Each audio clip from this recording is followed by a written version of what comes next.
Bonjour à tous, c'est Nathan et dans cette vidéo, j'aimerais faire une exposition et une explication sur un passage qui est souvent tordu par les athées, par les sceptiques. C'est Deutéronome chapitre 21, verset 18 à 21. Les athées et les sceptiques disent très souvent que c'est un passage dans lequel Dieu exige l'appaiement pour un enfant rebelle ou désobéissant. Et, on va explorer ce passage en détail dans cette vidéo et j'aimerais vous expliquer la vraie signification de ce passage. On est là maintenant en Deutéronome chapitre 21, verset 18 à 21. La Bible dit, si un homme a un fils obstiné et rebelle qui n'obéit pas à la voix de son père ni à la voix de sa mère et qui, quand ils l'auront châtié, il ne va pas les écouter, alors son père et sa mère le prendront et l'amèneront aux anciens de sa ville et à la porte de son lieu. Et ils diront aux anciens de sa ville, c'est ici notre fils qui est obstiné et rebelle, il n'obéit pas à notre voix, il est glouton et ivrogne, et tous les hommes de sa ville l'habiteront, et il mourra. Ainsi, tu ôteras le mal du milieu de toi, et tout Israël l'entendra et craindra. Et donc, c'est un passage qui est tordu et utilisé par les athées, les sceptiques pour s'attaquer au christianisme. Ils disent, voilà, la Bible, c'est une religion barbare, le christianisme, c'est barbare, car Dieu exige le paiement pour les enfants rebelles. Mais même si c'était le cas, et alors, voici ma réponse. Même si c'était le cas, alors, même si c'était le cas, alors, est-ce que ça, le fait qu'on croit que la Bible est insupportable et barbare, est-ce que ça nous donne l'excuse de dénoncer Dieu et de le questionner? Pas du tout.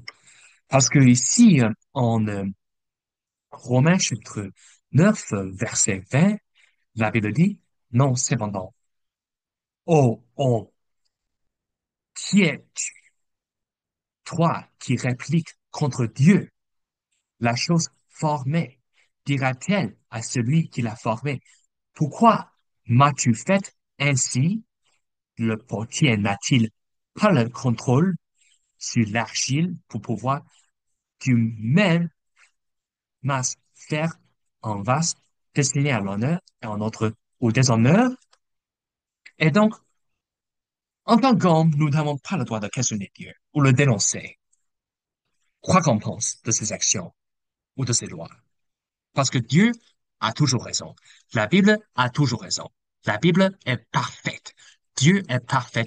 Nous, les hommes, nous sommes des hommes péchereux qui méritent l'enfer pour l'éternité. Et donc, quelle que soit la punition que Dieu impose sur la terre pour un crime, ce n'est pas du tout comparable à la punition éternelle qui nous attend si on n'est pas sauvé. Ce n'est pas du tout comparable à la punition éternelle, à l'horreur éternelle qu'on mérite tous à cause de notre péché, à cause de nos péchés et notre rébellion contre Dieu et sa loi. Qui est coupable? C'est nous. Là, on est sans défense contre un Dieu parfait et juste. Nous les hommes, nous sommes pécheurs, nous sommes des rebelles qui méritent tous l'enfer. Et si Dieu impose une punition qu'on croit qui est trop sévère sur la terre, et alors, est-ce que ça nous donne une excuse de se réveiller ou le questionner? Non. La Bible dit non seulement, oh homme, qui es-tu, toi qui répliques contre Dieu? La chose formée dira-t-elle à celui qui l'a formé, pourquoi m'as-tu fait ainsi? Est-ce que nous avons le droit de dire à Dieu, pourquoi m'as-tu fait ainsi? Comme tiens, pourquoi est-ce que tu as imposé toutes ces lois à Dieu? Toutes ces lois barbares. Oh, c'est de la stupidité. Même les mêmes personnes qui condamnent Dieu pour ces punitions trop sévères, trop dures, trop barbares, sont les mêmes personnes qui défendent le droit de tuer un enfant à naître. Un enfant à naître dans l'utérus de sa mère, c'est un enfant qui est vraiment innocent. Un bébé, c'est quelqu'un qui est vraiment innocent. Comme dit la Bible en Romains chapitre 9, verset 11. Car les enfants, n'étant pas encore nés, elles n'avaient fait ni bien ni mal, mais afin que le dessein de Dieu selon l'élection puisse demeurer ferme, non à cause des œuvres, mais à cause de celui qui appelle. La Bible dit que lorsque les enfants ne sont pas encore nés, et lorsqu'ils sont dans l'utérus de leur mère, dans le ventre de leur mère, ils sont innocents. Ils n'ont fait ni bien, ni mal. Ils sont tous innocents. Et donc, oui, les enfants à naître sont innocents, mais vous savez quoi? La France a déjà fait l'avortement droit constitutionnel, ainsi que le Canada, effectivement. Et aux États-Unis, dans la plus grande partie de ça, ça reste légal. Mais après l'annulation de Roe contre Wade en 2022, mon point, c'est que le problème, c'est pas Dieu, c'est nous. C'est nous qui sommes rebelles. C'est nous qui sommes pécheurs. C'est nous qui sommes responsables pour toute l'horreur qui existe dans le monde, pour toute la souffrance. C'est à cause de nos péchés. C'est nous qui sommes responsables pour l'enlèvement, l'esclavage, le meurtre, la violence, sauf en défense légitime, et aussi la maltraitance, le vol, la fraude, les mensonges, la pseudoscience. Dieu, lui, il est parfait. Nous, on mérite l'enfer. Et Dieu est tellement miséricordieux face à nous, les gens qui méritent l'enfer. Dieu nous a déjà donné un chemin d'évasion, un salut tout gratuit qu'on reçoit par la foi en plaçant notre foi en Jésus-Christ, le seul Fils engendré de Dieu qui a vécu une vie parfaite sans péché, mais qui a été crucifié sur la croix, il est mort, il est descendu au paradis pendant 3 jours, 3 nuits, et 3 jours, 3 nuits plus, il est ressuscité et il a vaincu la mort. C'est comme ça que nous avons la vie éternelle.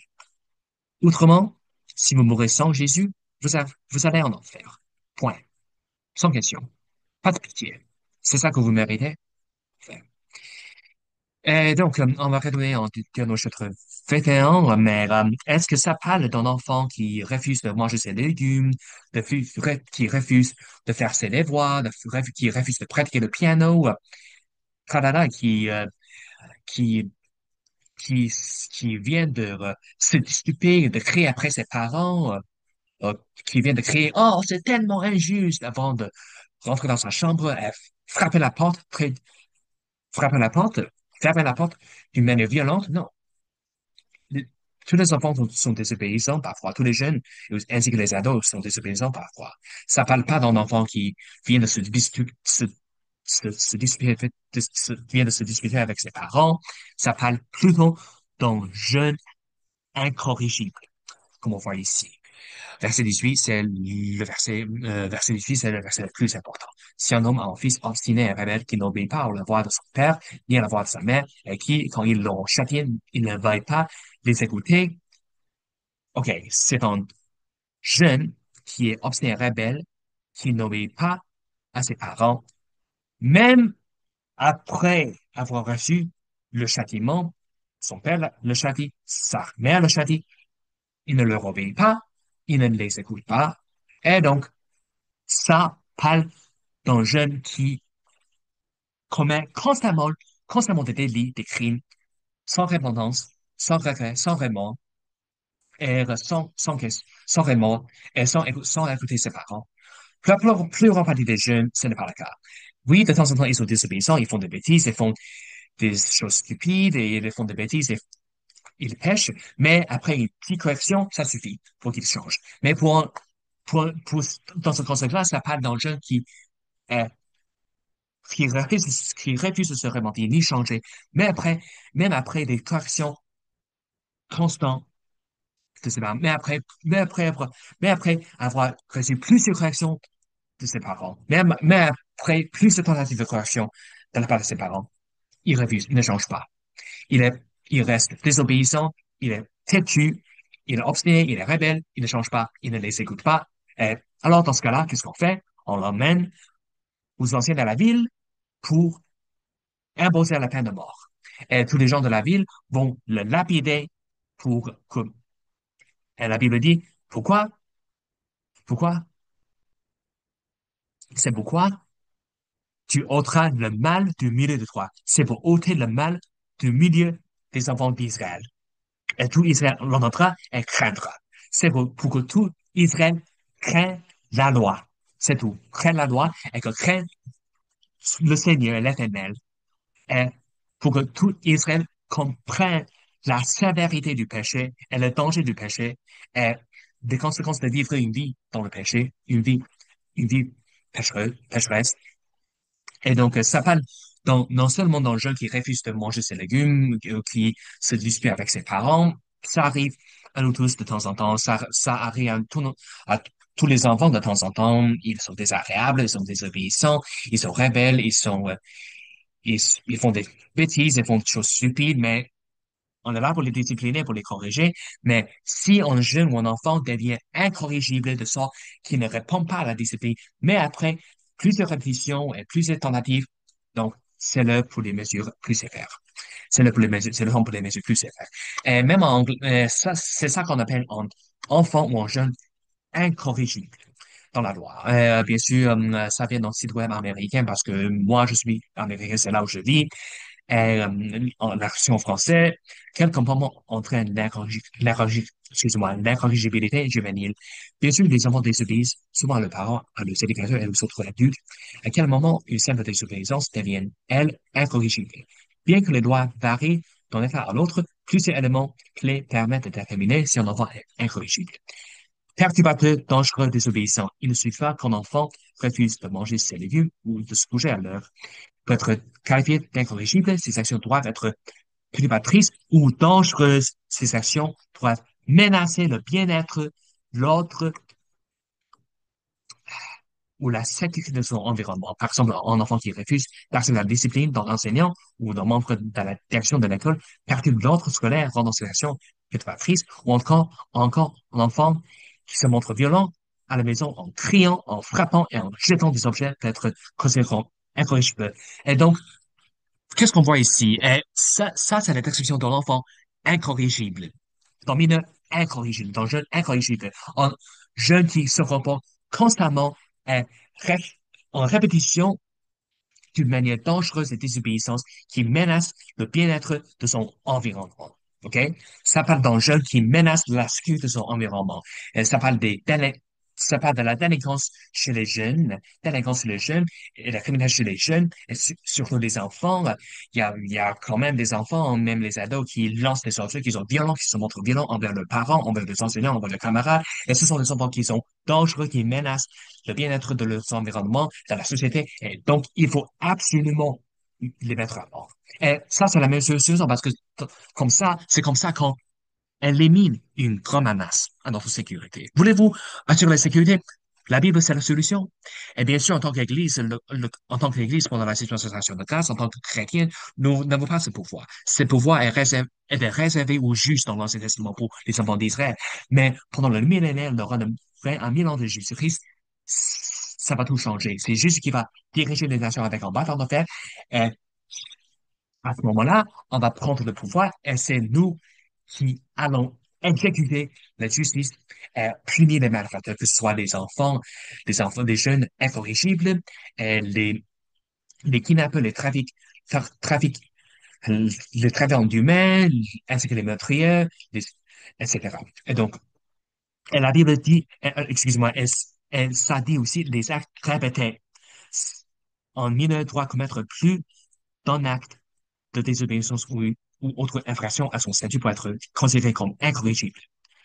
La plupart des États américains utilisent ce terme habituellement de manière répétée ou de manière persistante plutôt que de donner une définition complète. Alors, bref, pour la Bible, c'est la même chose en Deutéronome chapitre 21. Ça parle pas d'un seul acte de désobéissance parce que ça arrive à nous tous de temps en temps. Ça parle des actes répétés et un enfant qui refuse de changer quoi que fassent les parents. Et donc, en face des actes, des tentatives répétées de la part de ses parents de le discipliner, de le changer, l'enfant ne change pas. Et donc, après, donc, c'est le temps pour les neiger plus sévère. Et on l'emmène au centre de la ville pour le mettre là. Et c'est ça qui assure la sécurité. Et donc, ce passage, ça ne parle pas du tout d'un enfant qui n'a fait qu'un seul acte de désobéissance de temps en temps. Non. Ça parle d'un jeune qui est obstiné, qui est rebelle, qui est incorrigible, qui est impossible à corriger, qui est impossible à discipliner. Quoi qu'on fasse, il est rebelle, il se rebelle, ils se montrent violents, ils se montrent désobéissants, des dangereux. C'est, ce jeune-là, ce type de jeune-là, c'est une menace pour la société, pour notre sécurité. J'aimerais continuer dans d'autres passages qui nous exigent de discipliner nos enfants en Proverbes chapitre 19, en verset 18. Euh, Châtie ton fils pendant qu'il y a de l'espoir. Et ne laisse pas ton âme céder à cette pleurs. Oui, lorsque vous châtiez votre enfant pour ses bêtises, il va pleurer. Il va dire, non, s'il vous plaît, papa, non, non, non. Mais il faut le discipliner quand même, pas des fessées. Ça, c'est la précision biblique. Et la Bible dit, châtie ton fils pendant qu'il y a de l'espoir. Qu'est-ce que ça signifie si la Bible dit pendant qu'il y a de l'espoir? Ça nous montre que il y aura un moment, il y aura un jour où il n'y aura plus d'espoir. Il n'y aura plus d'espoir. Où, où l'espoir ne sera plus. Il n'y aura plus de chance de changer. Euh, Après une certaine période, si vous réussissez à discipliner votre enfant, il va devenir un vrai malfaiteur qui répondra pas du tout à la discipline. Et donc, c'est ça qui nécessitera des mesures plus sévères, plus graves, comme la prison ou même la peine de mort pour les cas les plus graves. Mais la Bible dit que châtie ton fils pendant qu'il y a de l'espoir. Et donc, le temps, c'est limité. Il faut le châtier depuis le début. Il faut lui apprendre depuis le début les vérités bibliques et à se comporter comme il faut, selon la Bible, à garder les commandements de Dieu, et pendant qu'il y a de l'espoir. Et donc, le temps, c'est très peu. Si vous ne commencez pas tôt, ce sera trop tard. Après, ah, il y aura un jour où ce sera trop tard de le changer, de le corriger. Et donc, il faut commencer aussitôt que possible, depuis le commencement, depuis le premier jour, je dirais. Pas pour les bébés, pas pour les enfants en bas âge, mais oui, il faut absolument corriger nos enfants lorsqu'ils font des bêtises.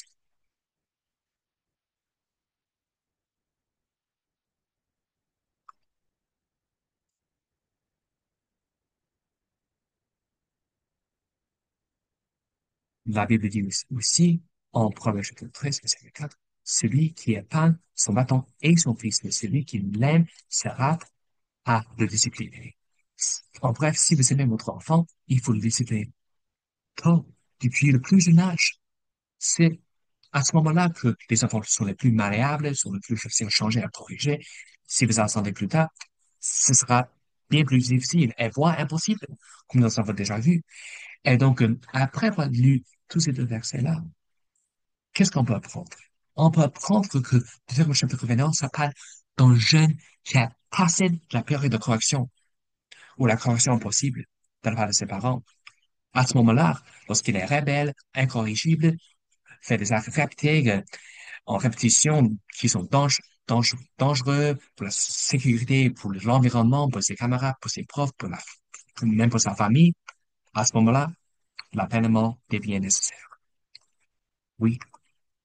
Et donc, en Proverbe chapitre 23, versets 13 à 14, ne manque pas de corriger l'enfant, car si tu le frappes avec le bâton, il ne mourra pas. Tu le frapperas avec le bâton et tu délivreras son âme de l'enfer.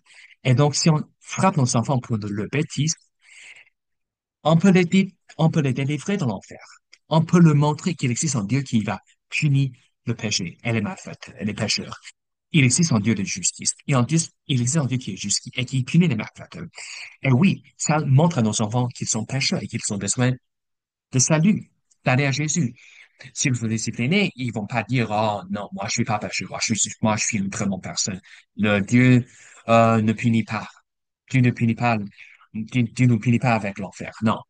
Il existe un enfer et ça c'est une vision très grave, c'est une réalité très grave qui est malheureusement ignorée par la plus grande partie des églises à cause de notre culture politiquement correcte. Et donc, est-ce que c'est la responsabilité de l'Église d'exécuter cette punition? Pas dans la dispensation, pas dans la dispensation, pas dans l'âge de l'Église. Parce que la Bible dit, les dirigeants, ça pas les dirigeants politiques, ne sont pas d'une erreur lorsqu'on fait des bonnes œuvres et pour de mauvaises, que donc tu vas craindre la puissance, fais ce qui est bien et tu recevras telle la louange, car il est le ministre de Dieu pour ton bien. Mais si le gouvernement craint, car il ne prend pas l'épée en vain, car il est le ministre de Dieu, en revanche, je peux exécuter la colère sur celui qui fait le mal. Ça parle du gouvernement, bien sûr, des autorités, les puissances supérieures du gouvernement. Bien sûr, c'est pas toujours le cas. Ici, c'est gouvernements qui sont une terreur pour terreur de bons œuvres, et pas de mauvaises. Par exemple, l'Union soviétique, les régimes communistes, les régimes islamiques dans ce pays-là, l'évangélisation est illégale, le christianisme est illégal, c'est illégal d'avoir, d'avoir une Bible, c'est illégal de prêcher l'évangile, mais dans ce cas-là, on doit obéir à Dieu plutôt qu'aux hommes. Mais en bref, c'est la responsabilité de l'État de punir les malfaiteurs. Et même en Israël, dans l'Ancien Testament, c'est la responsabilité des juges, comme nous avons déjà vu l'essentiel dans la Bible, mais aussi les juges que Dieu a institués au pouvoir. En Deutéronome chapitre 1, verset 13 à 17. Verset 13 à 17. La Bible dit ici que prenez parmi vos tribus des hommes sages, intelligents et connus, et je les établirai dirigeants sur vous. Et je les établirai dirigeants sur vous. Et, alors, je pris les plus importants de vos tribus, des hommes sages et connus, et je les mis chefs sur vous, capitaines de milliers, capitaines de centaines, capitaines de cinquantaines, et capitaines de dizaines, officiels, comme vos tribus. Et je commandais à vos juges en ce moment-là, en disant, écoutez les dividendes entre vos frères, et jugez droitement entre chaque homme et son frère, et l'étranger qui est avec lui. Toutefois, vous ne ferez pas d'inspection de personnes en jugement, mais vous en entrez aussi bien le petit que le grand, vous n'aurez peur de la face de personne, car le jugement est de Dieu. Et vous ferez venir devant moi la cause qui sera trop difficile pour vous, et je le rendrai. En bref, la justice et la punition, la peine de mort, c'était la décision des juges, pas aux citoyens individuels. Et à l'âge de l'Église, à l'ère de l'Église, la, l'époque dans laquelle on vit maintenant, c'est pas à nous les chrétiens, c'est pas à l'Église, c'est plutôt au gouvernement, à l'État.